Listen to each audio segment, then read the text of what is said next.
In this video, we're just going to go over some of the commands that are inside of the CS Control package. I'm going to clean things up here by closing the SoundFlow folder, and we'll select CS Control, and we'll just talk about things from top to bottom. I'm just going to close these folders inside of the CS Control package just to make things a little bit easier to look at.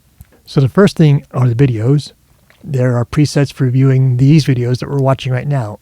These are old ones that I've made before making these videos, so these will be different.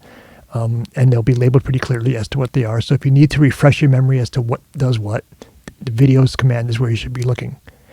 The CS Control MIDI input we explained in the very first video is that this is where you configure CS Control to receive input from your MIDI controller. And it's very important, as it says in the printed documentation, that the app focus has to be Pro Tools and SoundFlow, because CS Control switches back and forth between those two apps when it's doing its thing.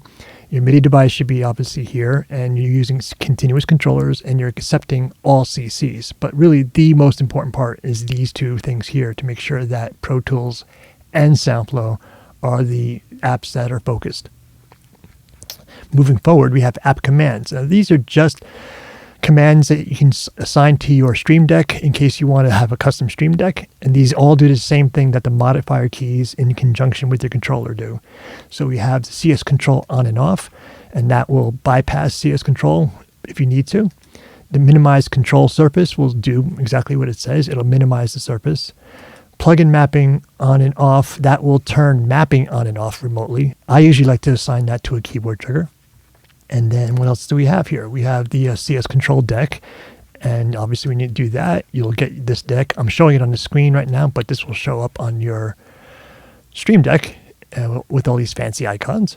And again, all these things are just duplicates of commands that you can do either with your keyboard or with the global commands in conjunction with the modifier keys. And we have the deck commands, which is just these commands that are set up on the deck. And if you'd like to, you can assign every one of these to individual keyboard triggers if you'd like. So that's what those are.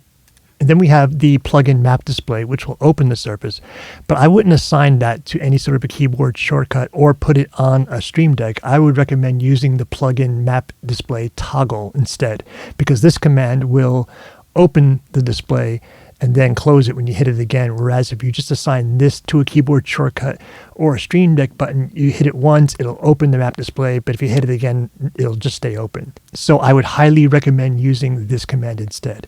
And that's everything inside of the CS Control folder.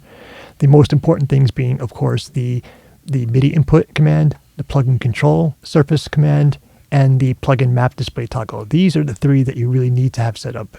And these are the three most important commands inside the package. Everything else here is repeated on keyboard commands and or the Stream Deck.